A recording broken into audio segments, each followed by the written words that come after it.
Presyong kanto, pero Binondo ang lasa. Lahat po raw masarap, lahat masarap. Ang sarap nung sabaw niya tapos yung beef talagang tender. Trupa, kung hanap mo ay sarap na parang Binondo, meron dito sa Sampaloc.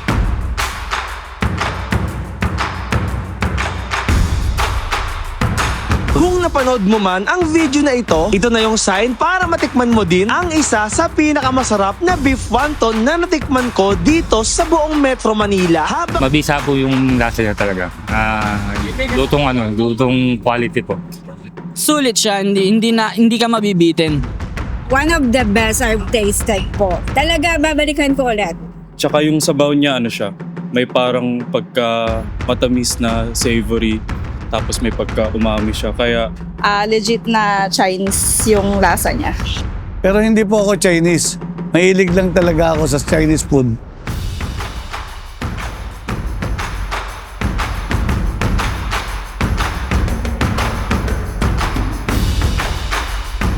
Ang location po namin dito sa Mariano Hoxton Street, halos tapat lang po ng UST sa Espanya, tapat lang po ng UST Espanya.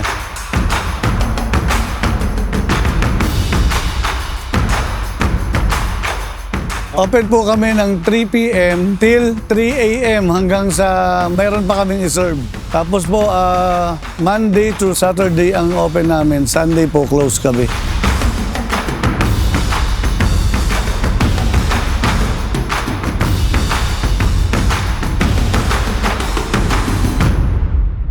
Panoorin niyo po ang kwento ng aming kainan dito sa Tikim TV YouTube channel.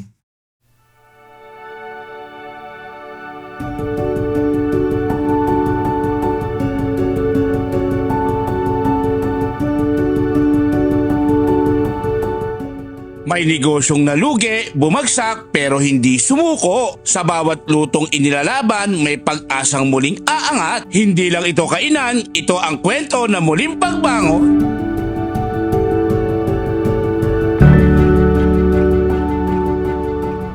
Ang pagninegosyo kasi ng food business is laban yan eh. Parang matalo ka, manalo ka, wala kang magagawa. Pero kami, hindi po talaga ako titigil dahil alam ko sa sarili ko na magagawa ko yung gusto ko sa bandang huli.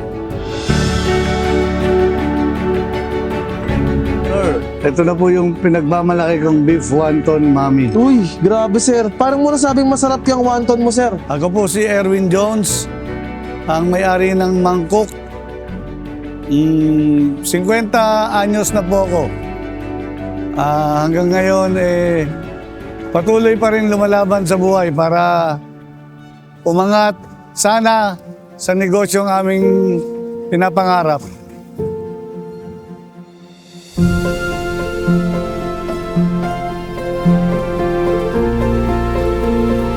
Mga katrupa, kailangan lumaban ng lumaban, hindi lang para sa sarili natin, kundi para sa kinabukasan ng pamilya. Sa bawat pagod, may dahilan, sa bawat laban, may pangarap na hinihintay. Okay. Magkano po yan sir? Only 135 pesos. 135, ganyan karami sir. Yeah. Ito pong pagkain namin na inahanda dito sa aming mga customer, halos kaparehas po ng matitikman nyo po sa Binondo.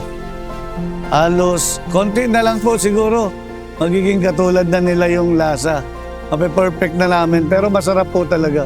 Hindi po kayo mapapahiya. Sa presyong abot kaya ng bulsa. Pangmasa talaga ang presyo. Pang Binondo ang lasa.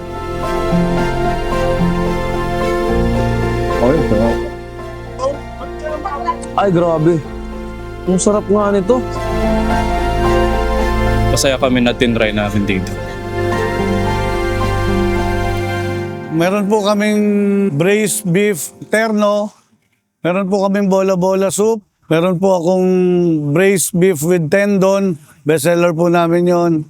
Meron po akong braised pork belly, soy chicken, Chinese pork asado, Chinese kikiam. Meron din po akong siomai na tinitinda.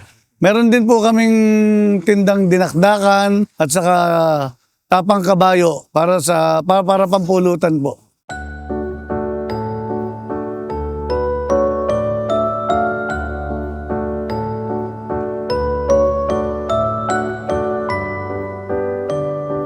Pag kumain po kayo dito sa amin, naka-unlimited rice na po kayo, unlimited soup, at free blue lemonade juice kayo dito sa amin. Ang presyo po ng aming mga pagkain, mura lang po. 110 lang po. Yung braised beef with tendon namin, 120. Chinese pork, asado, ganun din, 110 naman yon. Mas mura. Meron din kaming Chinese kikiam na tinatawag. 110 lang po sila pare-pareho. Only rice, only soup, free drinks din po lahat. Ang kadalasang customer po namin dito, mga estudyante, grupo sila, and then yung family, saka couples. Yan po, lagi sila, mga magkakabarkada. Sila po yung madalas naming ulit-ulit na customer dito sa amin, sa Mangkok. Yung mga kumakain po na sa amin dito, halos repeat customer po.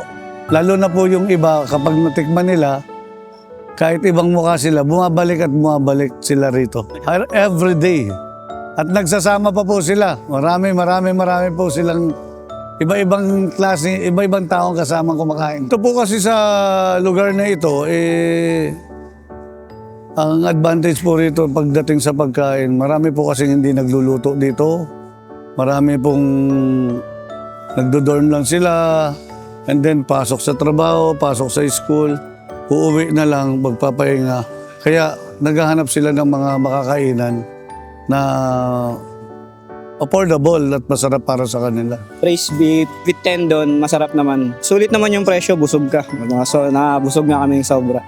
Tapos yung lechon horno nila masarap. Ended naman kasi affordable tsaka Napanood lang namin siya kay AJTV Vlog. Kaya pinuntahan lang din namin. Itong negosyo namin ito, 2 weeks pa lang po kaming nag-ooperate sa ngayon. Dito sa pwestong ito. Totoo lang, nakapangalawang balik na kami rito eh. Na sulit at saka mabisa siya. Lalo na yung tapa niya, quality. Serving nila, actually napakasulit na nito kasi sa halagang 100 may only drinks ka na, may only soup, pati may only rice ka rin. Kaya napaka-budget friendly.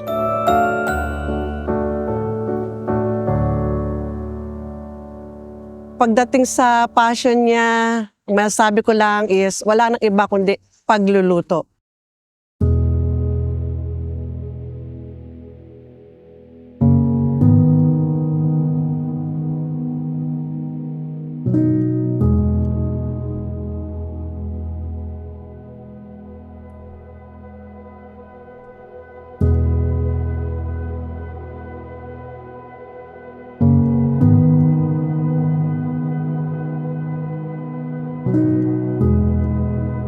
Since nung binata pa ako, lagi akong tikim ng tikim sa mga Chinese restaurant talaga. And then makulit ako, tanong ako ng tanong kung ano yung mga ingredients hanggang sa maipon ko siya, hanggang sa makompleto ko. Ang ginawa ko, talagang sinuportahan ko yung kanyang hilig. Nag-resign siya sa trabaho. Ang ginawa ko, pwede naman akong London. Ayan, naisipan ko lang magtayo ng pagkain Binondo style. Yung London po na sinasabi ko ay dito, London. Super take ng risk yun. Kaya lang, malaki ang tiwala ko sa kanya dahil alam ko ang husay niya sa pagluluto. Ako po ang nagluluto dito sa aming restaurant na ito. Pati siomay po, homemade po yan. Ako po yung gumawa. Pati po ang chili garlic namin. Kakalimutan niya ng lahat. Hindi lang ang pagluluto. Lahat po yan, lahat ng menu na nakikita nyo, ako po ang may gawa. Tiwala ako na kaya niya dahil sa abilidad niya sa pagluluto. Gusto niyang mag-restaurant, kainan. Pero dati, meron na po akong restaurant. Bago po kasi kami nagkaroon ng pwesto rito, nagkaroon na rin po kami sa bandang Chitwaso. Kaya lang sa Mampalad, hindi kami na-renew sa hindi maliwanag na dahilan. 1 year lang po ako tumagal. Medyo hindi kami sinuwerte dahil sa nakuha namin pwesto. Pagkatapos po, ayun po, medyo hindi kami nakabawi. So, siyempre, nagsara kami, nawalan siya ng hanap buhay, nawalan ng pagkakakitaan. Kung ano-ano na lang ang pinasok mo na niyang racket, Nagbaligtad lahat ng buhay ko or ano. naghahanap siya sa mga kakilala niya, o baka magpapaluto kayo, ganyan. Kahit sa mga maliit na, maliit na kita, basta mailabas niya lang yung hilig niya sa pagluluto. Mararanasan talaga kahit sino naman sigurong negosyante. Darating po talaga sa buhay natin yung medyo matumal. Nagkaroon ako ng kaba kasi nga nung time na nalaman namin na hindi kami i-renew dun sa una naming inupahan. Tapos medyo parang nahihirapan na kayo, naghihintay na kayo. Medyo nadapa ng konti. Nagtatanong na kayo kung bakit ganun. Pero nga lang, tiwala kay Lord. Pero lakasan nyo lang po yung loob nyo. Pero sabi ko nga sa kanya, huwag panghinaan ng loob. Tibayan nyo lang po yung loob ninyo. Na ibibigay pa rin sa amin yung para sa kanya dahil nga sa... Makakamit din po natin yung pangarap natin, magtatagumpay din po tayo. Pero ganun pa man, talagang sabi nga namin, lahat na nangyayari may reason naman. So darating din yung time namin. Go lang ng go, basta sa puso natin lahat ng ginagawa natin. Nakita ko talaga yung puso niya nandun. So nung nagkaroon ulit kami ng konting puhunan, umikot-ikot siya rito sa Sampaloc, naghanap ng pwesto, talaga araw-gabi. Nakita ko po kasi itong lugar na to ay talagang dadayuin ng tao. Sabi niya, kahit nga sa kariton papasukin niya. Ano po, para kakaiba po dito sa U-Belt. Para iba naman yung kinakain nila at saka Papatulan niya, magkariton siya basta makapagluto lang siya. ano po kasi, itong pwestong ito is nakikita ko maraming mga estudyante, maraming mga tao na nagdo-dorm, nagbo-board dito sa lugar na to. Kaya dito ko naisipan magtayo ng negosyong ito. Ayun yung mga plano niya sa buhay, hindi lang kumita, magkaroon ng malaking restaurant. Sama sa plano niya yung pagtulong din sa kapwa na ibabalik niya kung ano man yung ibigay sa amin ng Lord. Ibabalik niya sa tao. Pinilit kong maging Only Rice para makatulong sa mga estudyante at saka yung mga rider na kumakain dito na minsan nakikita ko parang kulang yung pera nila. Kaya ako na nagdesisyon na i-Only Rice ko na. Only soup and may free pa silang drinks.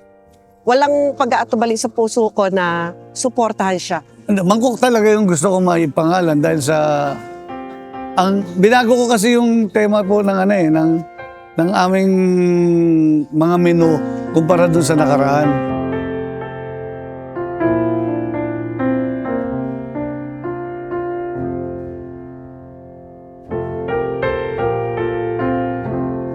Dati kasi mga platter kami.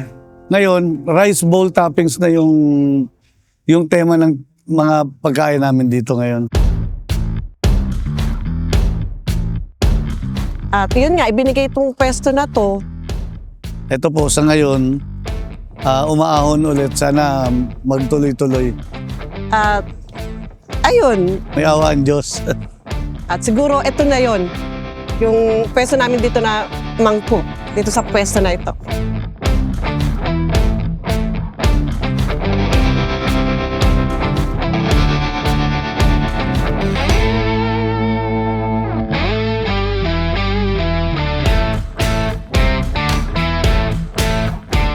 Ngayon po talaga lahat ng araw na igugol namin dito sa tindahan, lagi kaming maraming tao, maraming kumakain, maraming nasasarapan, at maraming pong bumabalik.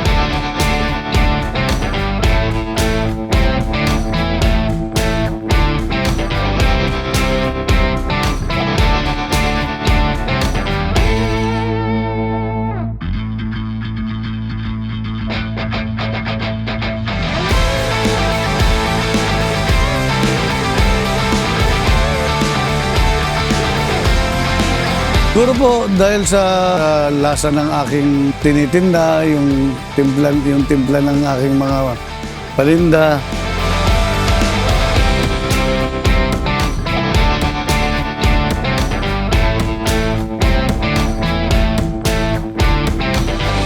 At yung pakitungo namin sa tao at yung service po namin para sa kanila is buong puso namin talagang binibigay. Po sa masarap ang pagkain namin, alagang-alaga po namin ang mga customer dito. Nakakataba ng puso yung mga ganong salita. Kaya sabi ko kay Mister, sige, go pa rin. Luto ka lang ng luto dyan, huwag mong pababayaan. Nandito lang ako sa tabi mo. Lahat ng suporta ibibigay ko sa iyo.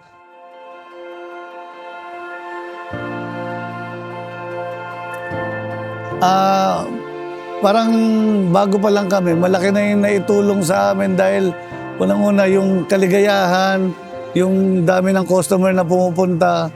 At bukod doon, kahit konti lang po yung aming kinikita, feeling ko dadami ito't makakatulong sa amin at sa mga taong pwedeng tulungan.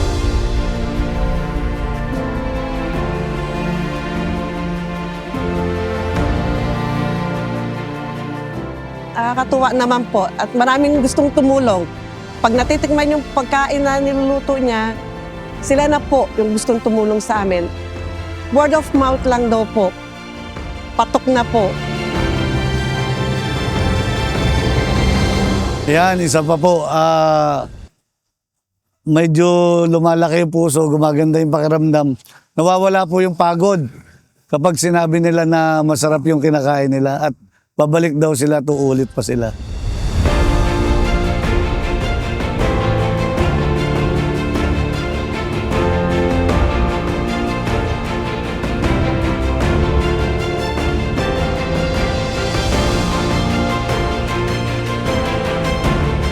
Kaya po kayo, kapag pero kayong mga pangarap sa buhay, kahit mabigo kayo, huwag kayong magkatubiling bumangon. Pananalig sa taas at yung pamilya mo na nagmamahalan, nagtitiwala sa'yo, yun lang ang panghawakan mo. Mararating mo yan. Hello po, ako po si Teacher Jen, partner po ni Erwin Jones dito sa Mangcook. At ito ang aking kwento.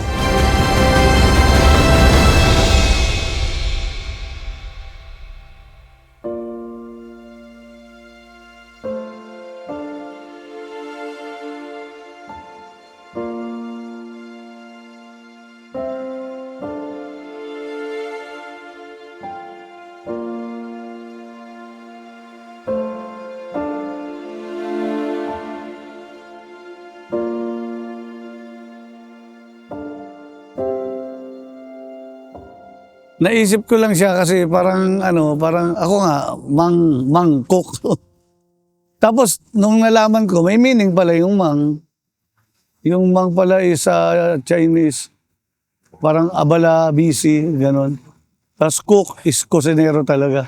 Iniimbitahan ko po kayo na magpunta po kayo dito sa aming tindahan, dito sa Mangcook, sa Sampaloc, Hoxton Street, corner Loyola, halos tapat lang po ng UST. Yung aming mga suki dyan, dun sa Jitwason po, yung aming source, the original beef no? Alam ko po, hinahanap nyo kami. So, andito po kami ngayon bilang Mangcook, dito po sa Hoxton Street, corner Loyola. Dito lang po kami. Madali nyo po kami makikita rito. Halos tapat ng University of Santo Tomas. Andito lang po kami sa tapat mismo ng Arco ng UST. For more inspiring food stories, please subscribe to Tikim TV YouTube channel.